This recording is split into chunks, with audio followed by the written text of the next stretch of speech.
అందరికీ నమస్కారం. మన ముఖ్యమంత్రి గారు అధికారంలోకి వచ్చిన తర్వాత కులగణన విషయాన్ని చేపట్టడం జరిగింది.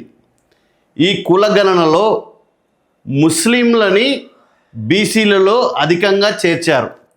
ఇప్పుడు రాష్ట్ర వ్యాప్తంగా జరుగుతున్న గ్రామ పంచాయతీ ఎన్నికల్లో బీసీలకు అన్యాయం జరిగింది. 12,760 గ్రామ పంచాయతీల్లో బీసీల సంఖ్య 50% కంటే ఎక్కువ ఉంది. ఇప్పుడు ఈ పెద్ద మనిషి ఏం చేశారంటే బీసీలకు 17% మాత్రమే రిజర్వేషన్లు ఇచ్చారు, పోటీ చేసుకునే అవకాశం కల్పించారు.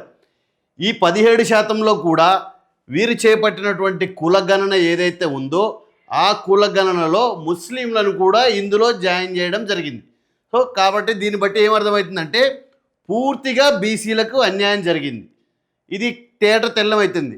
ఈ పెద్ద మనిషి ఎవరి ఏలు వాళ్ళ కళ్ళల్లో ఏ విధంగా పొడసాలనో క్లియర్గా చూపించాడు. అయినా కూడా బీసీలు ఈ పెద్ద మనిషి వైపు ఉండి ఇప్పటికీ కూడా బీసీలకు అన్యాయం జరిగితే పట్టించుకోకుండా ఒక కంటితోటే చూస్తున్నారు.